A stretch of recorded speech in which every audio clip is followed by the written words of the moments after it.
हर साल मैं psychic predictions करती हूँ, यानी ये साल कैसा रहेगा, इस साल में क्या क्या घटित होगा, यानी सिर्फ हमारी ज़िंदगी में नहीं, यानी पूरे यूनिवर्स में क्या कुछ होगा, पूरी दुनिया में क्या कुछ होगा।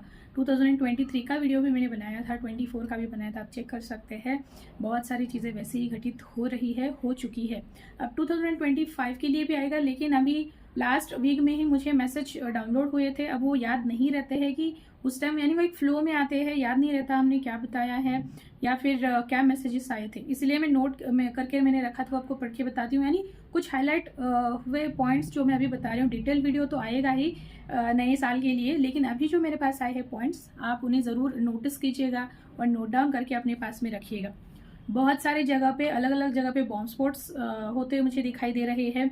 बहुत जगह पे दंगे हो रहे हैं, जलाया जा रहा है। बहुत यानी जैसे कोई आतंकी हमला हो जाता है और बहुत जगह का लोगों का नुकसान हो जाता है, चीज़ें जलाई दी जाती है या फिर किसी को लोगों को मार दिया जाता है, ये दिख रहा है। आर्मी, पुलिस, एयरफोर्स, ये सारे जो भी लोग हैं, इन्हें बहुत सारा काम लगने वाला है 2025 में, क्योंकि ऐसी बहुत सारी चीज़ें घटनाएं होंगी और ये सारे लोग बहुत परेशान होने वाले हैं। तीसरी चीज़ है, इस साल में बहुत सारे डिवोर्सेस होने वाले हैं। अभी अच्छे के लिए हो सकता है या फिर बुरे के लिए हो सकता है। अच्छे के लिए इसके लिए क्योंकि कई बार इंसान गलत रिलेशनशिप में फंस जाता है और उसके लिए झगड़ रहा होता है कि भाई मैं इससे बाहर कैसे निकलूँ। तो आपका जो भी केस रहेगा 25 में क्लियर हो जाएगा। और बाकी रिलेशनशिप के लिए मैं यही बोलूँगी कि बेवजह भी डिवोर्सेस होंगे, यानी छोटी छोटी चीज़ को लेकर झगड़ा हो गया, डिवोर्सेस हो गए, बहुत सारे रिलेशनशिप के ब्रेकअप्स हो गए। ये सारी चीज़ें 25 में होगी। यानी रिलेशनशिप के ब्रेकअप जिस भी तरीके से हो, लीगल इलीगल जो भी है, बहुत सारे ब्रेकअप्स होंगे। आपकी अगर कोई अच्छी फ्रेंडशिप है तो वो भी ख़त्म होती मुझे दिखाई दे रही है। यानी ज़रूरी नहीं हर इंसान की ज़िंदगी में होगा, लेकिन आप देखेंगे, एक्सपीरियंस करेंगे इन सारी चीज़ों का। हम सब लोगों का जो कॉन्शियसनेस है, यानी स्पिरिचुअल कॉन्शियसनेस जो है, वो हाई लेवल पे जाने वाला है, बढ़ने वाला है। हाँ, ये ऑटोमेटिकली नहीं होता है, इसे रिस्पॉन्ड भी करना होता है और उसकी तरह से हमें काम भी करना होता है। लेकिन कॉन्शियसनेस जो हमारी समझ है वो बढ़ने वाली है।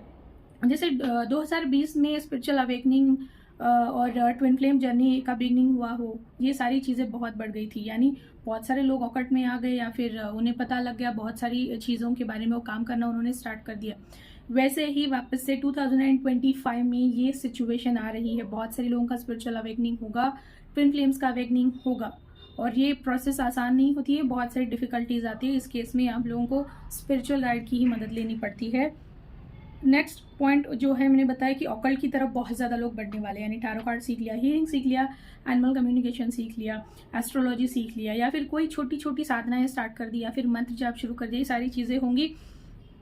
और जो लोग डार्क एनर्जीज के साथ में काम करते, जैसे कि किसी का बुरा करना है, किसी का अच्छा देखा नहीं जाता, या फिर पैसों के लिए कुछ भी बुरा काम करना है और उसके लिए वो किसी एनर्जी, डार्क एनर्जी को साथ में लेके आ रहे हैं। जैसे अलग अलग है चीज़ें, मैं नाम नहीं ले रही हूँ यहाँ पे, लेकिन बहुत सारी चीज़ें लोग घर पे ला के रख देते हैं, यानी वो भी लोग, और जो ये सारी चीज़ करा के दे रहे हैं वो भी लोग। ये इन लोगों का जो इन्फ्लुएंस है वो बहुत बढ़ने वाला है। ये लोग बहुत ज़्यादा एक्टिव रहेंगे, बहुत सारी डार्क एनर्जी छोड़ेंगे, हर अच्छे काम करने वालों के लिए परेशान करेंगे। ये सब बढ़ने वाला है क्योंकि वॉर शुरू हो चुका है डार्क एंड लाइट के बीच में। चीज़ें बहुत बिगड़ने वाली है। मैं आप सब लोगों को यही यहाँ पे सलाह देना चाहूँगी, जितना हो सके अपने खुद पे काम कीजिएगा। कोई चीज़ लेके बैठ गए, किसी को माफ़ नहीं किया, छोड़ दीजिएगा। खुद की स्पिरिचुअल ग्रोथ पे काम करना स्टार्ट कर दीजिएगा, खुद की हीलिंग पे काम करना स्टार्ट कर दीजिएगा।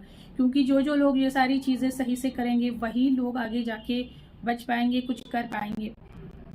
इसीलिए मैं आप लोगों को ये बता रही हूँ। आप लोगों को मेरे फेशियल एक्सप्रेशन से पता चल रहा होगा कि क्योंकि वो एनर्जी मुझे फील होती है, बहुत डिस्टर्बेंस फील होता है कि आने वाले टाइम में जो भी चीज़ें होने वाली है वो सच में बहुत भयंकर और भयानक होती जा रही है। इंसान बहुत आसानी से ट्रैप में फंसता चला जा रहा है। जो आप अभी देख रहे हैं, ट्रैफिक बहुत ज़्यादा बढ़ रहा है, बेवजह एक्सीडेंट्स होना है, ये सारी चीज़ें वही है। यानी डार्क एनर्जी सबको खींच के लेके जा रही है। तो सावधान हो जाइए, अपने कर्मों को सुधारिए, अध्यात्म में आइए, भगवान को खुद को सरेंडर कर दीजिए और भगवान की सेवा में विलीन हो जाइए। यही एक रास्ता है। जो चीज़ें होने वाली हम लोग उसे बदल नहीं सकते, लेकिन एटलीस्ट हम खुद की एनर्जी को बैलेंस करके ये सारी चीज़ों को मैनेज तो एटलीस्ट ज़रूर कर सकते हैं। तो ये तो हाइलाइट्स से, बाकी डिटेल वीडियो जो रहेगा वो आ ही जाएगा 2025 में। तब तक के लिए ये वीडियो सुनिएगा और उस पर काम करना स्टार्ट भी कर दीजिएगा।